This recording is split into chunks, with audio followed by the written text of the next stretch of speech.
She left home to become a lawyer. If someone had told Adaeze that the same gate she entered with dancing feet would one day witness her darkest tears, she would have laughed and called it impossible. But life has a way of testing the dreams we love the most. The morning Adaeze left her village was filled with joy. The entire compound was awake before sunrise. Her mother had been cooking since dawn. Her father had hardly slept. Neighbors stopped by to wish her well. She was the first child in her family to gain admission into the University of Calabar to study law. To everyone around her, she wasn't just going to school, she was carrying the hopes of an entire family. Her mother adjusted her blouse one last time. "My daughter," she said softly, "books brought you this far. Don't let anything take them away from you." Adaeze smiled. "I won't disappoint you, Mama." Her father reached into his pocket and handed her a worn leather wallet. "There isn't much money inside," he said, "but every naira came from honest work. Whenever you feel tempted to take the easy road, remember the price we paid to send you there." Adaeze hugged both of them. Tears filled her eyes. "I'll come back as Barrister Adaeze Okafor." Her parents smiled. Neither of them knew how much those words would be tested. The University of Calabar was everything Adaeze had imagined. The tall buildings, the crowded lecture halls, students from different parts of Nigeria. Everywhere she looked, she saw opportunity. She promised herself she would graduate with honors. No distractions, no unnecessary relationships, only books and purpose. For weeks, she stayed true to that promise. She attended every lecture. She spent long evenings in the library. Her lecturers quickly noticed her seriousness. "You ask thoughtful questions," one lecturer told her. "Keep this up and you'll go far." Those words became fuel. She worked even harder. There was another student everyone admired. His name was Jayden.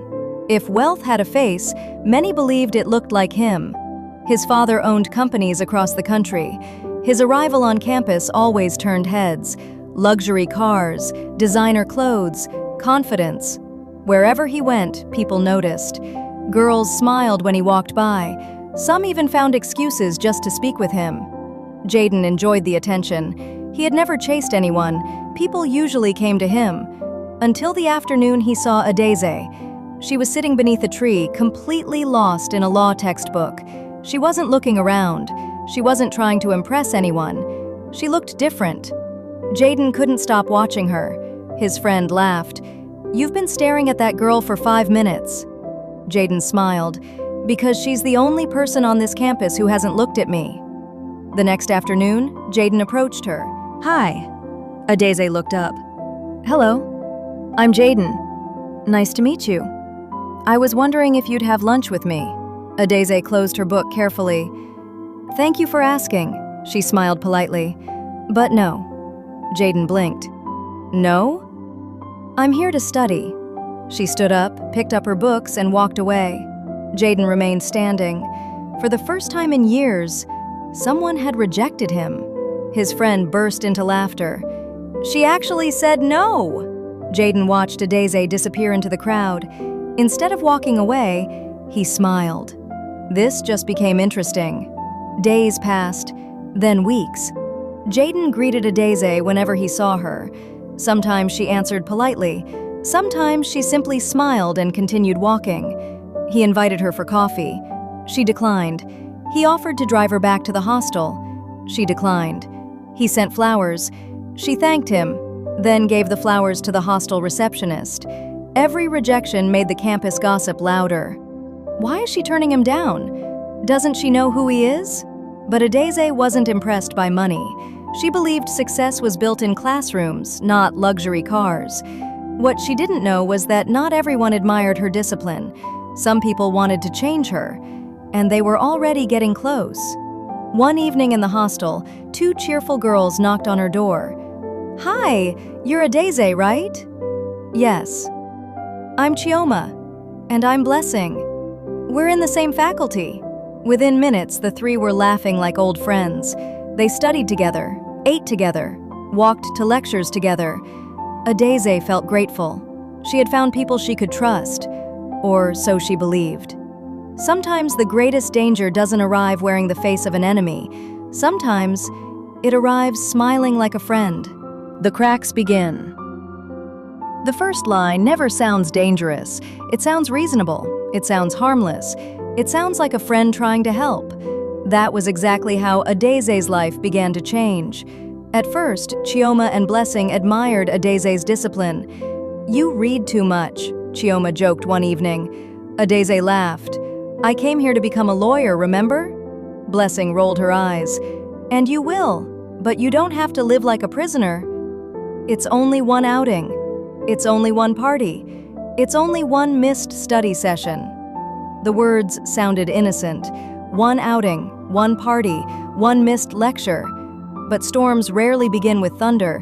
They begin with a single cloud. Weeks passed. Adaeze still attended classes, but not as faithfully as before. The library became less familiar. The hostel common room became more familiar.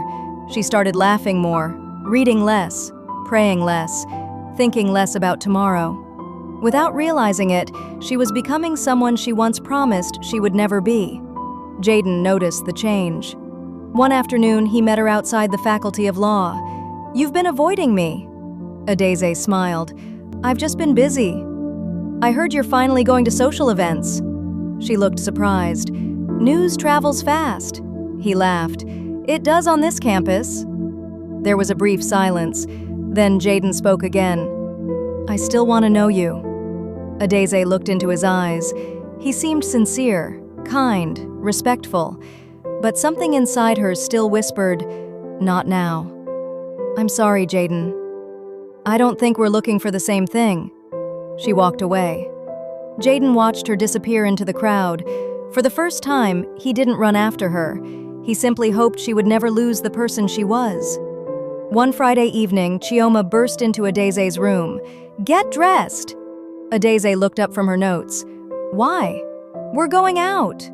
"I have an assignment." Blessing snatched the notebook from her hands. "You've been reading all week." "It's one evening." "You deserve to enjoy yourself." Adaeze hesitated. She remembered her mother's words. She remembered her father's sacrifice. She remembered the promise she had made. Then Chioma smiled. "You can't spend 4 years hiding inside books." Adaeze sighed. "Fine. Just for a little while." Neither she nor her friends knew that those 5 words would become one of the biggest turning points in her life. The music was loud. The lights flashed across the room. Students laughed. Some danced. Others drank. Adaeze had never been in an environment like this before. Everything felt exciting. Everything felt new. She kept telling herself she would leave soon. But 1 hour became 2. 2 became 4. By the time she returned to her hostel, it was almost dawn. The next morning, she slept through her lecture for the first time. "It won't happen again," she told herself. But it did, again and again.